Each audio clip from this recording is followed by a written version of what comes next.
nakakabati na mga dabarkas natin sa UAE. Yes!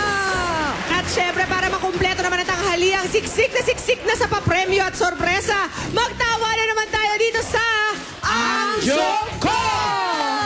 Ang jokes dito magiging pera, kaya alamin na natin kung ang joke ninyo ay pasok dito. Eto na si Julia Saramangkera para ibigay na sa atin ang 3 jokes na may kasama pang Salamangka.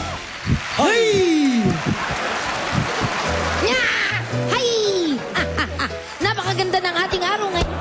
Parang costume ko lang, skandalosa. Ito ang pinakaskandalosang joke sa lahat mula kay Ronnie Buarao ng Antipolo City. Hay! Sumakit ang mga balakang ko at nakatuhod ko. Ayan naman kasi, nakakalimot mo uminom nito. Talagang sasakit yung mga buto-buto mo, mas lalo na pag tumanda ka, no? Oo nga, pag tumatanda, dapat umiinom niyan, hindi dapat nakakalimutan. Pero hindi ko nakakalimutan talaga. Alin? Tumayo ka dyan, bata ka. Hindi ba't sinabi ko sa'yo, ayoko nang pumunta ulit sa principal's office? Sorry naman. Ano sorry? Ano naman yung ginawa mong yan? Sorry po. Kasi naman si Toto, yung classmate ko, pinato ba naman ako ng bato habang nagle-lecture yung teacher namin? Anak, ilang beses ba kita pagsasabihan? Hindi ba't ang sabi ko sa'yo, pag binato ka ng bato, batuin mo ng tinapay. Mami, yun naman po talaga yung ginawa ko Kung yun ang ginawa mo, bakit lasog-lasog ang mukha ng kaklase mo? Kasi po, nung pinato ko ng tinapay, nasa loob ng lunchbox.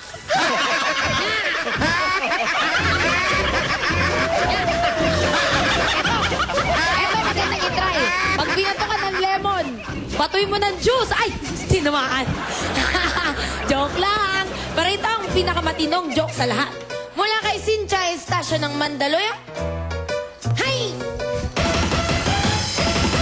Uy, buti dito ka nag-enroll, ha? Class, Yung kapatid mo, class, si Randy, yung class, kambal, class. hanap ko yun. Ay, ma'am. Good afternoon, ma'am. Hello, ma'am. Bago tayo matapos ng klase, meron akong announcement, ha? Okay. Para maiwasan na ang pagbubulakbol o paglalakwatsa nyo, pagbabawalan na namin ang lumabas ng klase o lumabas ng school hanggat wala pa ang inyong sundo. Bakit naman ganun, ma'am? Sobra naman yun, ma'am. Anong sobra? Tama lang yon. Dahil nalaman namin na marami sa inyo ang hindi pa agad umuwi. Kung saan-saan pa dumadaan. Bilyaran, komputerano, saan-saan tambayan. Kaya mula ngayon, walang uwi hanggat walang sundo. Oh. Krrrring! Uwi na! Uwi na! Uwi na! Uwi na. Ma'am, Ay, ayan na yung mga sundo nila. Ayun mo yung mga nanay nyo. Ayan, nakainom ba kay Arturo? Oh, Kiko, asan yung sundo mo? ando po yung mami ko. Ayan, oh. Okay, ayun si Mami. Okay, Ikaw, bye-bye, ayan. ma'am. Sige, bye-bye. Oh, Kiko, kiss, teacher. Goodbye. Bye. Do your Bye, assignment, okay? Bye, ma'am. Ay. Asan sundo mo? Wala pa nanay mo, hindi ko pa nakikita. Diyan ka muna, ha? Bantayan mo tong classroom. Pupunta lang ako ng faculty room at ayusin ko yung mga yema. Opo.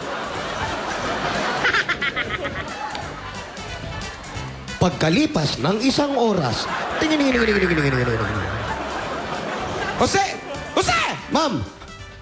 Hindi ba't sinabi ko huwag kang aalis hanggat wala pa yung sundo mo? Ang kulit mo, di ba? Opo, ma'am. Oh, at saan ka galing? Galing po ako sa bahay namin, eh. Ba't umuwi ka at wala pang sundo mo? Umuwi ka na ng bahay nyo? Kaya nga po, sinundo ko po yung sundo ko para makauwi na po ako. Eto na po yung sundo ko. Uwi na po ako.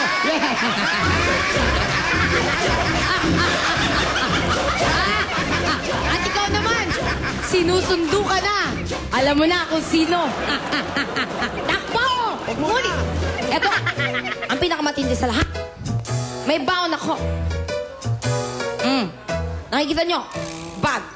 Walang laman. Malinis na malinis. Parang ikaw, ah. Walang bahid ng malis. Parang ikaw, walang laman. Walang laman. Walang bahid. Yat ang yat pa. Ngunit, lalagyan natin ng palaman yan, bossing. Merong ganito.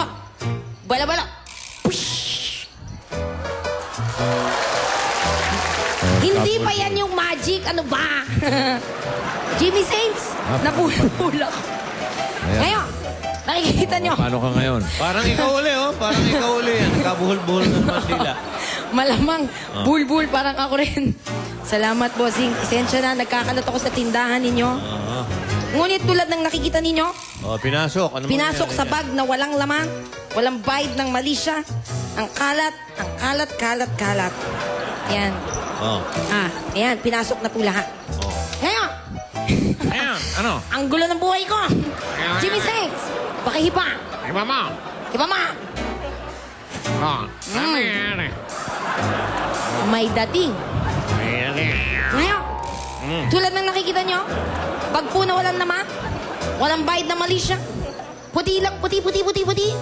Ngayon, hinipa na ni Jimmy Saints, magkakaroon tayo ng munting ibon. At parang takot na takot pa siya. Kaya ibigay na natin ang joke number 3 mula kay Madeline Apog ng Pasay City. Hey! Ayan na. Nako, baka labasan ng Nanginginig. kinain. Nanginginig. Malamang naulanan din siya. Bakit nanginginig yan? Nga. Kaya ito na. Ibigay na natin. Para po sa inyong lahat. Salamat sa inyong tatlo. Ay! Galing, ah. Gula-gulanit na ano yun eh, parang papel eh. Buhol-buhol, laging ano. Oo, parang mayabang ang tingin ko dito eh. Aha. Malayong malayo sa lolo ko to eh. Oh. Yung lolo ko ha, tahimik. Oh. Pero mapanganib. Paano mo nasabi Bakit mo yun? nasabi mo? Ba, yung lolo ko pag nagsalita yun, merong commanding ano yun, nasalita. Pag sinabi niya, nasusunod. Oh? Pero tahimik lang, hindi nagyayabang. Minsan kasi, doon sa lugar namin, doon sa barangay namin, may 3 sigaron.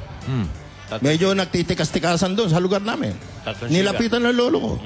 Kinausap. Walang sabi-sabihin, 3, umaalis. Papalayo. Hindi mo na nakita yung 3 siga doon sa lugar namin. Paano mo naman nalaman yun? Kwento ng lola ko. Aha. Kwento sa akin. Sabi mo, tahimik lang eh. Hindi Oo. pinagkakaingay. Oo, sa lola ko nakalaman. Pero buong barangay, wala nakakaalam. Pinalayos yung 3 sikat. Oo, ganun katindi yung lolo ko. Galing, ha? Oo, siyempre. O, alam mo na ang kasunod. Anong kasunod? Wala yan sa lolo ko. Kita mo? Wala eh. Bakit? Bakit? Eh, yung lolo ko, yung tahimik din yun. Oo. Pero, tulad ng lolo mo, may dating. Oo. Lumisan kasi, may 5 siga. O ba, mas marami yun? 5. Tineterrorize yung tindahan ni... Yung asawa ni Mang Gusting. Oo. Si Aling Waning. Si Aling...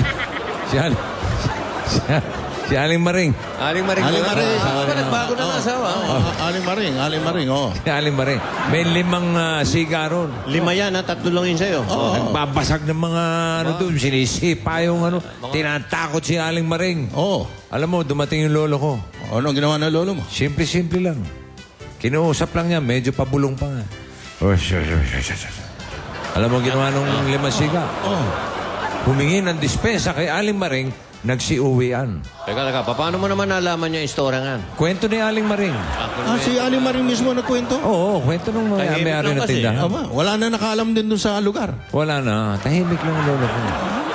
Hindi. Nalolo. Tapos na yung kwento mo, pare. Parang gano'n. Parang alam niyo na kasunod niya. Anong kasunod? Anong kasunod? Ano pa, yung lolo mo, wala sa lolo ni Vic. Oo. Ako, ayoko mang mangyari, pero wala pa rin sa lolo ko yung lolo ni Vic. Pare, bakit eh?